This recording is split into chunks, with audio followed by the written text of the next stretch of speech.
So good morning everyone. I just want you to see this is the extended direct message feed that I conducted with the propagandist R. Scott Moxley of OC Weekly. So I'm just going to scan all the way up to the top. So there it is, starting. A lot of this stuff started. I had reached out to him.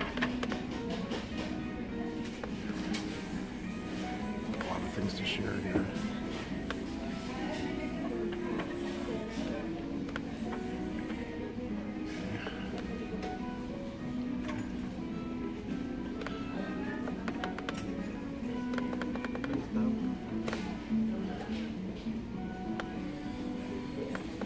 So it started with here December 6th.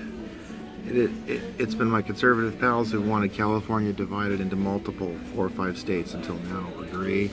So I started talking about Jefferson, the state of Jefferson up there in Northern California. He grew up in Monticello area in Virginia. Here he goes off on Putin. Putin criminalizes religion, kills journalists, etc. Okay, then, I asked him for some evidence that he supposedly killed that Putin was killing journalists. Then he goes off on Dana Rohrabacher. He has an unhealthy fixation on Dana Rohrabacher. He just doesn't like the guy. I don't agree with his pro-Russia stance, but Russia is nothing compared to the disaster we're seeing waged in the Middle East. Russia is definitely a paper tiger. I made that comment. It's internally imploding.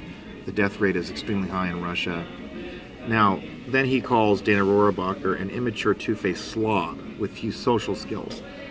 And yet calling somebody a two-faced immature slob demonstrates few social skills. So it's like, Moxley's kind of exposing himself here. I said, I don't think Christopher Cox should be the next Secretary of State. He calls Dana nutty and uneducated. Then he just denies his former stance.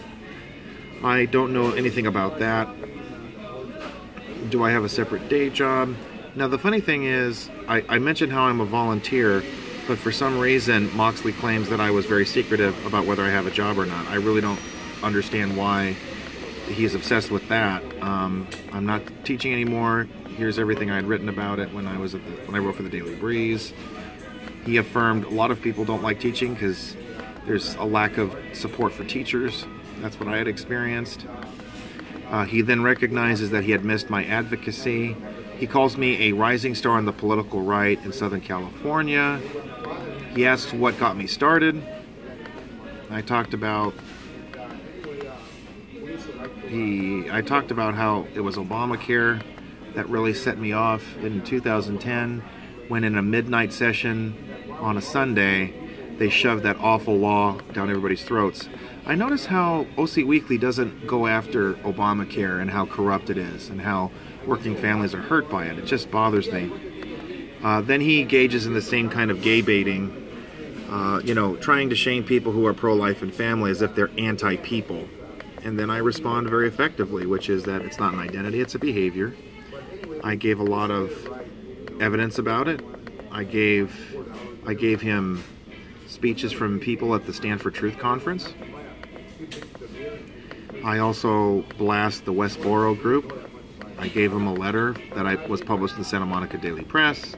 Here are statements from Ryan Sorbo when he went undercover, exposing in a gay bar how a lot of the men had actually been molested as children. And many of them acknowledged that they were not born that way. People need help. It's not about hating anybody. It's about the truth. He says, thanks for your replies. I had a lot to share, and you'll notice that in the article he wrote, he never mentioned any of this stuff. So he said, thanks for the information. Then I talk about LA Weekly and how it was LA Weekly that acknowledged how, they recognize that a lot of homosexuals don't live normal, healthy lives, or they experience a lot of the very problems they try to get away from. The intense conformity that's forced upon them in the West Hollywood scene. And this I thought was really interesting. Moxley says, what is LA Weekly? Really? I was really surprised by that. He's OC Weekly. I thought they were two peas in a pod. And then he says they don't work together anymore. I wonder why. Notice how he didn't read what I sent him. All he asked was what I learned from it. And The LA Weekly article reluctantly documented that there are serious health and wellness issues connected with same-sex conduct. Yep, that's a fact. I noticed that he didn't talk about that. I then reported on Janice Hahn. I knew stuff that he wasn't aware of. Huh? Really? When I talked about how she wanted to build a wall, she was saying we're going to build a wall around LA County. That's wrong. And let me see. He didn't know that? How could he not know that? This is when I was at Janice Hahn's gun control sit-in. It was a total media stunt. And here she is. This is when she was violating decorum in the House of Representatives, trying to push a gun control bill. That's wrong. You are passionate about your beliefs, but I'm wondering if you can comfortably spend time around people who hold entirely different political stances. This is the left. They're caught up with feelings and thoughts. And I said, that's not an issue. What matters is enacting right policy for everybody. From tweets and videos, I see a relentlessly aggressive person. Those images don't fully capture you. Do you have close or similarly close liberal or gay friends? I know people who I'm friendly with regardless of their sexual feelings. You know, and I talk about people who I know who don't share all of my views, but we are open and minded enough to respect each other. I even shared strong welcome comments people had shared about me. You know, he makes fun of Ed Royce. I got to meet the congressman. So then, lo and behold, he's writing an article about me and didn't announce that to me. But it's okay. I recognize that there's not a lot of trust with left-wing journalists. They're just interested in trying to smear people. But it made no difference. Trump is president, and he's really upset about that. Honestly, Donald Trump is more presidential than Obama has been the last 8 years. Your fantasy dream... This was interesting. Let me go back to a comment he had shared. Your fantasy dream day is about 30 days away. It's not a fantasy because it's true. It's not a dream because he's president-elect. And that's the end of it. Now, my final comment about this is, I know how leftists, they will attack people, or they'll pretend to be one thing and then they'll try to expose themselves as something else. He was generally congenial to me, but then he wrote things that were not true, which is accepted from media. This is an issue I faced from other reporters in the past, but there's a difference because every one of us now can be our own reporter and our own media personnel.